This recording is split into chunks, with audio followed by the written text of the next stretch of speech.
Hello students, I Dr. Indu Yadav am here to continue our previous lecture. Our topic was origin and outline classification of chordata, and I had told you some facts about chordata which I am continuing today. Now here are the advancements of chordata over other phyla. Other phyla means all the lower phyla, the 30 phyla we talked about the last time. ये जो 30 phyla हैं इनमें सबसे advance जो होता है वो Chordata होता है। और ये जो एडवांस्ड अपन उसको बार बार बोल रहे हैं उसकी क्या कारण है, तो ये जो कॉर्डेटा जो एडवांसमेंट शो करता है उनको अपन डिस्कस करते हैं। और ये जो एडवांसमेंट के कैरेक्टर्स हैं ये स्लाइड में आपको देखने को मिल रहे हैं। पहला है लिविंग एंडोस्केलेटन। अब एंडोस्केलेटन क्या होता है? वो स्केलेटन जो बॉडी के अंदर प्रेजेंट होता है, मतलब बॉडी के जो दूसरे पार्ट्स हैं वो स्केलेटन के आसपास ग्रो करते हैं। इससे क्या है, बॉडी को ग्रोथ की फ्रीडम रहती है, वो आराम से जितना चाहे ग्रो कर सकती है। अब आप कहेंगे कि सभी के ऐसे ही होता है, लेकिन अगर आपको याद हो तो इनवर्टिब्रेट्स में जैसे आपने पढ़ा है तो जो आर्थ्रोपोड्स हैं उनमें ऊपर काइटिन की कवरिंग पाई जाती है, और इसलिए उनकी जो ग्रोथ है उस काइटिन कवरिंग के जितनी ही हो सकती है।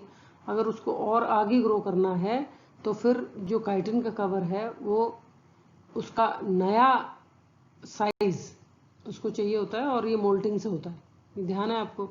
तो हालांकि मोल्टिंग से साइज बड़ा होके और फिर ग्रोथ हो जाती है, लेकिन फिर भी ये लिमिटेड ग्रोथ होती है। और इनवर्टिब्रेट्स में ज़्यादातर एक्सोस्केलेटन अगर प्रेजेंट होता है तो एक्सोस्केलेटन ही प्रेजेंट होता है। केवल जो इकाइनोडर्म्स हैं उनमें हम देखते हैं कि उनमें कुछ प्लेट्स होती हैं जो इंटरनली प्लेस्ड होती हैं, मतलब उनमें एंडोस्केलेटन प्रेजेंट होता है। और फिर अपन कहते भी हैं, इसीलिए अपन कह रहे हैं, जैसे अपन पढ़ रहे हैं कॉर्डेट्स के बारे में, ओरिजिन के बारे में, तो अपन कह रहे हैं कि हेमिकॉर्डेट से सॉरी इकाइनोडर्म से ये इवॉल्व हुए हैं। मतलब कई साइंटिस्ट ने ऐसे मत दिए हैं, वो मानना नहीं मानना वो एक अलग बात होती है, लेकिन ये बहुत सारे साइंटिस्ट ने बहुत पुख्ता उससे ये मत दिया है कि जो इकाइनोडर्मेटा है उससे ही वर्टिब्रेट्स इवॉल्व हुए हैं। और ये एंडोस्केलेटन वाले में आपको सही लग रहा होगा। तो ये है लिविंग एंडोस्केलेटन, कि जो लिविंग एंडोस्केलेटन होता है वो बॉडी को बहुत ज़्यादा फ्रीडम देता है ग्रो करने के लिए। नेक्स्ट है एफिशिएंट रेस्पिरेशन। अब एफिशिएंट रेस्पिरेशन के लिए इसमें जो एनिमल में जो लोअर कॉर्डेट्स हैं उनमें, जैसे जो फिशेस हैं उनमें गिल्स प्रेजेंट होते हैं, और फिर जब जो इवॉल्व कॉर्डेट्स हैं उनमें रेस्पिरेशन के लिए लंग्स प्रेजेंट होते हैं।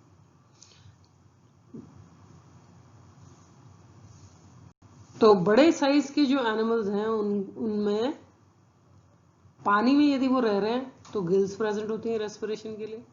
और ये जो गिल्स होती हैं ये एक बैग लाइक स्ट्रक्चर होता है, फेरिंग्स, उसके आसपास प्रेजेंट होती हैं। तो फेरिंग्स में जो पानी जाता है वो जब बाहर निकलता है तो गिल्स को वॉश करता हुआ जाता है। तो इस तरह से काफ़ी एफिशिएंट रेस्पिरेशन हो जाता है। और जो टेरेस्ट्रियल फॉर्म्स हैं उनमें लंग्स होते हैं। लंग्स के स्ट्रक्चर के बारे में आपको पता है, क्योंकि अपनी खुद की बॉडी में भी लंग्स ही प्रेजेंट होते हैं। तो इनमें बहुत सारी एल्वेलाई प्रेजेंट होती हैं और बहुत ज़्यादा ब्रांच्ड होते हैं, and they are very efficient in exchange when question of exchange of gases comes. तो ये एफिशिएंट रेस्पिरेशन के लिए इनमें ये वाले पार्ट्स प्रेजेंट होते हैं। Third is efficient circulation. Chordates का जो सर्कुलेटरी सिस्टम है ये भी बहुत वेल डेवलप्ड होता है, और जो ब्लड फ्लो होता है वो रेस्पिरेटरी सिस्टम में बहुत ज़्यादा होता है, क्योंकि वहाँ पे ही जो गैसेस हैं वो एक्सचेंज होती हैं। तो कार्बन डाइऑक्साइड बाहर चली जाती है और ऑक्सीजन अंदर आ जाती है।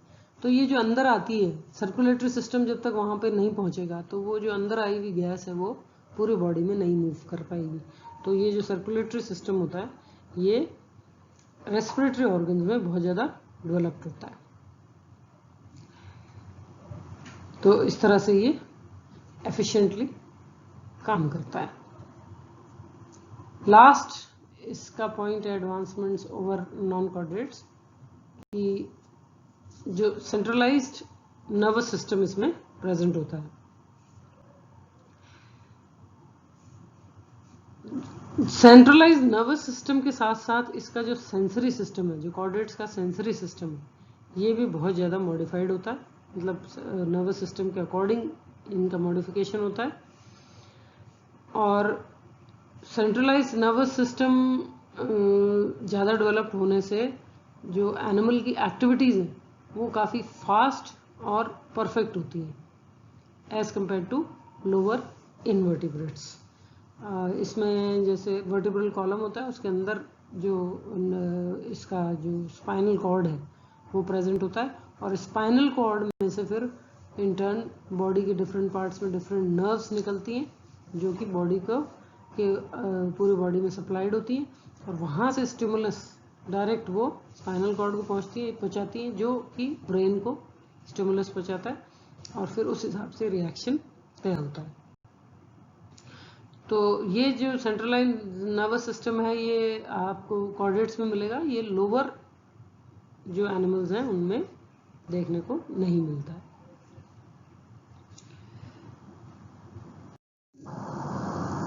अब ये देखिए comparison of chordates with non chordates. इसमें सारे पॉइंट्स भी दे रखे हैं और उनका फिर ये एक्सप्लेनेशन दे रखा है। जैसे मैं सारे पढ़ने में तो बहुत ज़्यादा टाइम लग जाएगा, ये आप लोग पढ़ सकते हैं, बहुत क्लियर है, बहुत सिंपल है। तो कंपैरिजन जैसे कर रखा है, एक तो फीचर दे रखा है इन्होंने, और फिर वही फीचर कॉर्डेट में किस तरह से है और नॉन कॉर्डेट में किस तरह से। जैसे सिमेट्री है, सिमेट्री कॉर्डेट्स में केवल बायलैटरल है, ये अपन ने पहले भी पढ़ा था कि इसमें बायलैटरल एक्सेशन होता है और उसकी वजह से इसके बायलैटरल सिमेट्री होती है। जबकि नॉन कॉर्डेट्स में आपको सभी तरह की सिमेट्री दिखाई देने को मिलेगी, रेडियल, बायरेडियल, बायलैटरल, और हो सकता है हो ही ना, जैसे सेलुलर एनिमल्स में होती नहीं, अमीबा में सिमेट्री होती नहीं। तो ये अब आप देखिए कि वैरायटी जो है वो नॉन कॉर्डेट्स में एनिमल्स बहुत सारे प्रकार के होते हैं, तो उसी तरह से फिर ये इनके जो फीचर्स हैं वो भी डाइवर्स होते हैं, जबकि इसमें कॉर्डेटा में ये बिल्कुल स्पेसिफिक हो जाते हैं, क्योंकि कॉर्डेट जो एनिमल्स हैं उनका जो बॉडी ऑर्गेनाइजेशन है वो काफ़ी स्पेसिफाइड होता है। अब नेक्स्ट पॉइंट ले लीजिए, मेटामेरिज्म। इसमें कॉर्डेट्स में केवल ट्रू मेटामेरिज्म प्रेजेंट होती है, जबकि नॉन कॉर्डेट्स में ट्रू और सूडो मेटामेरिज्म प्रेजेंट होती है। मतलब ट्रू मेटामेरिज्म भी हो सकती है, सूडो मेटामेरिज्म भी हो सकती है, और हो सकता है कोई मेटामेरिज्म हो ही नहीं। ठीक है, तो इस तरह से ये आप सारे पॉइंट्स आप इसमें देख सकते हैं। अब ये बहुत ज़्यादा हैं और जैसे पढ़ने पे ही आपको इजीली समझ में आएंगे, तो इसमें ज़्यादा समझाने की ज़रूरत नहीं है। नेक्स्ट हम आते हैं origin and ancestry of Chordata. अब ये जो ओरिजिन है, एंसेस्ट्री है कॉर्डेट्स की, ये आज तक ये ऐसे कंफर्म नहीं हुई कि कॉर्डेट्स इन्हीं से ही इवॉल्व हुए। अलग अलग मत हैं, अलग अलग मत के जो इन्होंने वो प्रूफ्स दिए हुए हैं वो दिए हैं, जो कुछ मानने के लायक हैं, कुछ नहीं भी हैं। लेकिन फिर भी वो जो मत होते हैं उनसे अपने को कॉर्डेट का जो स्ट्रक्चर अपन देखते हैं तो ये मानने पे है अपन की जो प्रूफ्स हैं वो कितना उसके फेवर में है या नहीं। तो ये सारे जो भी मत हुए हैं वो अपन देख लेते हैं एक बार, तो उससे अपने को आइडिया लगता है कि भाई हाँ कॉर्डेट्स हैं। ये तो पता है कि ये हाईली इवॉल्व हैं, पर ये किस टाइप के एनिमल से किस एरा में इवॉल्व हुए, ये सारा आता है ओरिजिन में। तो जैसे अब इसमें मैंने लिखा है कि ओरिजिन ऑफ कॉर्डेट्स ये ऑब्सक्योर है, इट्स नॉट वेरी क्लियर। अब क्लियर क्यों नहीं है? तो इसका एक कारण ये हो सकता है कि हो सकता है ये इस तरह के एनिमल्स से इवॉल्व हुए हों। जो अपन ये जो इनकी एंसेस्ट्री है वो कैसे डिसाइड करते हैं कि खुदाई वगैरह करते हैं और जो पुराने फॉसिल्स होते हैं उनके स्ट्रक्चर्स देखते हैं अपन, और फिर उनकी होमोजेनाइटी देखते हैं कि कॉर्डेट्स से कौन से ज़्यादा मेल खा रहे हैं। तो हो सकता है ये इस वजह से ये कॉर्डेट्स इससे इवॉल्व हुए हों, इस एनिमल से जिसमें ये कैरेक्टर प्रेजेंट है, जो कि कॉर्डेट में भी आज प्रेजेंट है। तो ये जो फॉसिल्स अगर अच्छे से अवेलेबल हो जाए तो एकदम क्लियर हो जाती है कि हाँ भाई ये कॉर्डेट से इस वाले ग्रुप से इवॉल्व हुए हैं। लेकिन हो सकता है कि इनकी जो एंसेस्टर्स हैं वो सॉफ्ट बॉडीड हो, और सॉफ्ट बॉडीज आपको पता है अगर वो एक बार डेड हुए तो वो डिके होके ख़त्म हो जाता है, फॉसिल्स मिलते ही नहीं।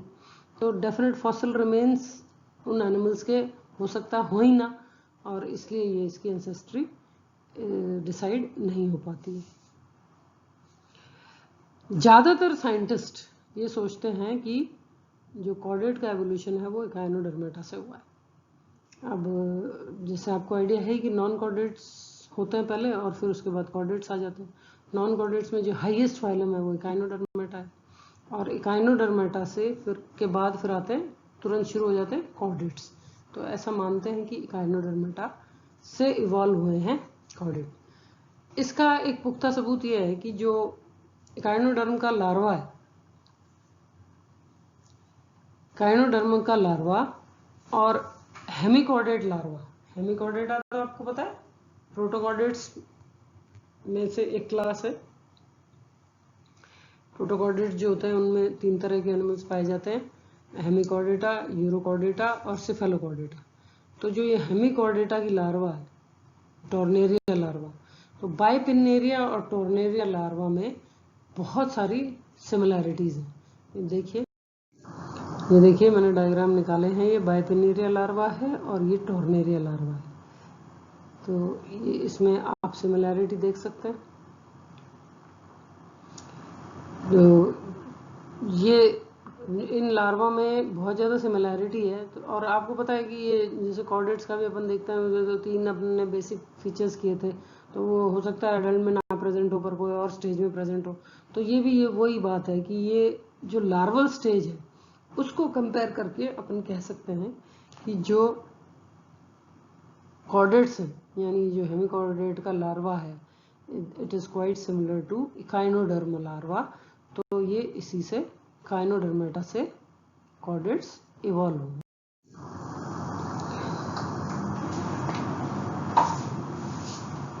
गार्स्टैंग एक साइंटिस्ट था जिसने बताया कि इकाइनोडर्म का एक लार्वा होता है ऑरिकुलेरिया लार्वा, और ये जो ऑरिकुलेरिया लार्वा है ये बाय पीडोजेनेसिस सीधे बदल जाता है एडल्ट में,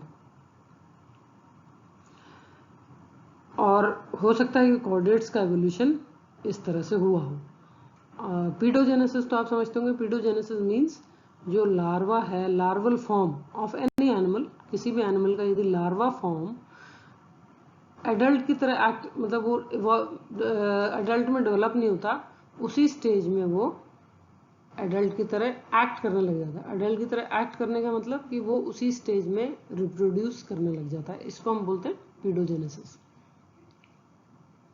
पीडो मीन्स यंग वन और genesis means they start reproducing. तो ये एक गार्स्टैंग ने बताया है कि ऑरिकुलेरियन जो लार्वी है वो पीडोजेनेसिस से कॉर्डेट में कन्वर्ट इवॉल्व हो जाता है। ठीक है,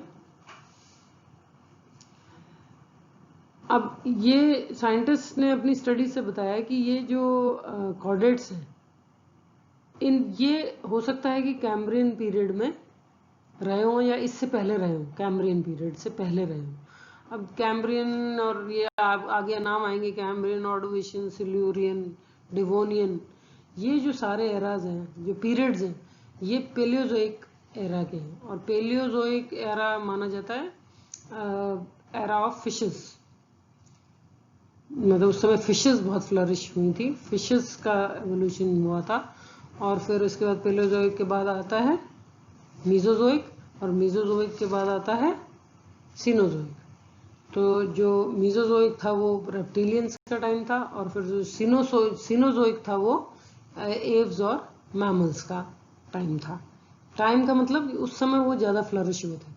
तो ये कैम्ब्रियन जो पीरियड है ये सबसे लोएस्ट पीरियड, मतलब सबसे पहला पीरियड माना जाता है उसका, पेलियोजोइक एरा का, जिस समय फिशेस बहुत अच्छे से डेवलप हो रही थी और फ्लरिश हो रही थी। तो जो कॉर्डेट्स हैं उनके जो रिमेन्स हैं वो लेट कैम्ब्रियन स्ट्रेटा में मिले, कैम्ब्रियन और ऑर्डोविशियन स्ट्रेटा में। तो इससे अंदाजा लगाया जा सकता है कि ये हो सकता है जो कैम्ब्रियन या प्री कैम्ब्रियन टाइम्स में ये इवॉल्व हुए हों, ओरिजिनेट हुए हों।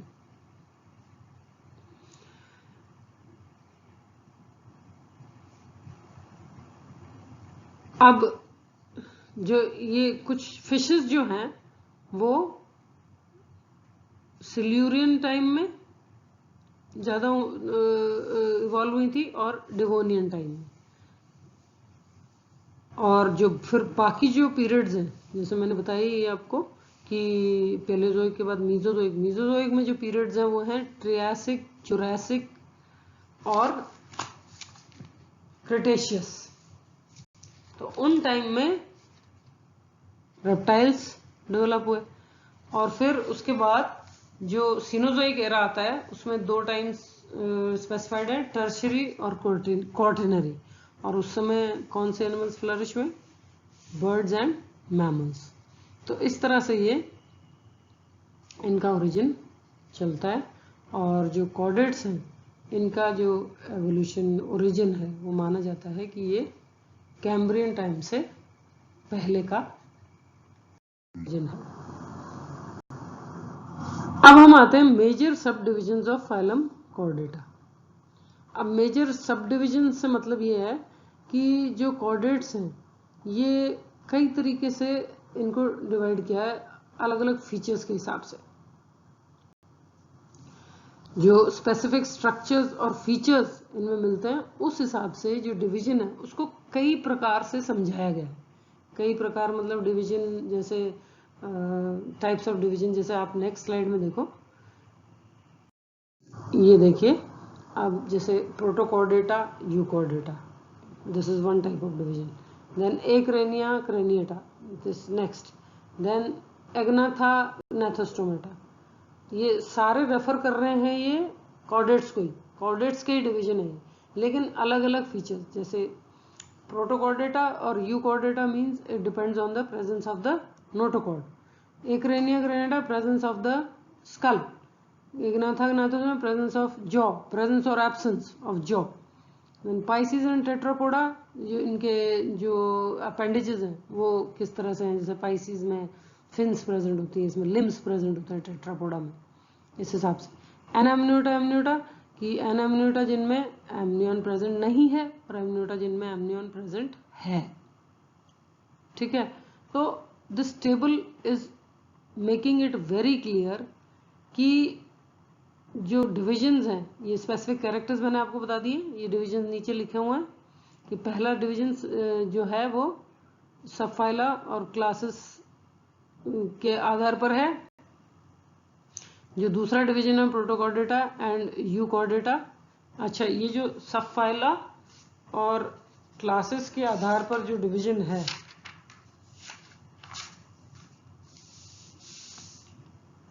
ये जो डिवीजन है इसमें जो एनिमल्स हैं वो डिवाइडेड होते हैं 4 सबफाइलम में: हेमिकॉर्डेटा, यूरोकॉर्डेटा, सिफेलोकॉर्डेटा और वर्टिब्रेटा। ठीक है, ये ऊपर दे रखा है, ये देखिए, हेमिकॉर्डेटा, यूरोकॉर्डेटा, सिफेलोकॉर्डेटा और वर्टिब्रेटा, ये दिखा रखा है सबफाइला। और फिर ये इसकी क्लासेस हैं। तो ये हेमिकॉर्डेटा में ये 2 हैं, यूरोकॉर्डेटा में ये 3 हैं, सिफेलोकॉर्डेटा में 1 है, वर्टिब्रेटा में 9 है।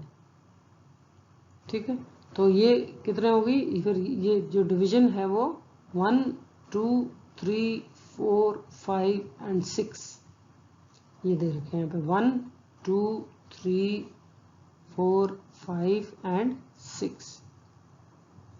ठीक है, तो इस तरह से ये जो स्पेसिफिक फीचर्स के आधार पर जो कॉर्डेट्स हैं उनका डिवीजन किया जाता है।